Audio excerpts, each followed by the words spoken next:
My name is Vanessa and I've been playing netball since I was about 11 years old. It's that kind of typical story, mum taking you to games when you're younger, learning the game first, the rules, and then starting to play as soon as possible, basically. So that's coming up to 17, 18 years now of playing netball. Trying to do my umpiring on the side, need to get a grip and push forward with that, but I've always been in the game. I wish I knew that your menstrual cycle and the symptoms associated with it can change in your mid to late 20s. That sounds a bit silly saying out loud, but I don't think people really talk about that change from teenage years and how actually your menstrual cycle can develop over time. And I think I got a bit complacent, really. I thought it was going to be the same through my 20s into my late 20s, but actually that changed quite significantly.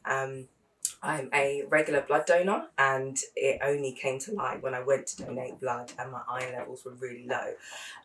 But I noticed that my symptoms had changed. I was getting lower back pain, low iron, low energy, fatigue, which was then having an impact on my game. So I wasn't able to play for full quarters. I was really struggling to stay energized and motivated actually when I was playing. So I had to really take heed, take notice of that, change what I was putting into my body, feeding my body a bit differently, and boosting the iron around my menstrual cycle as much as possible. But yeah, we don't often talk about that, but it's a very real thing.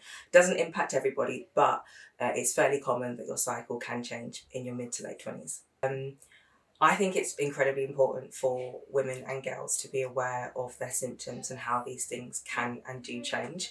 Um, Keeping an eye on your body is really important. It's easier said than done, especially when we're juggling hectic lifestyles, workloads, outside activities, hobbies. And I think we can normalize being busy and changing our body, but actually sometimes not all of that is normal. And sometimes we do need to take notice. So I would just really encourage people to make note of those changes, and I think maybe try and work out if there is a pattern there, a pattern that is forming, and don't hesitate to seek help if you are unsure, if you're a bit nervous or a bit worried.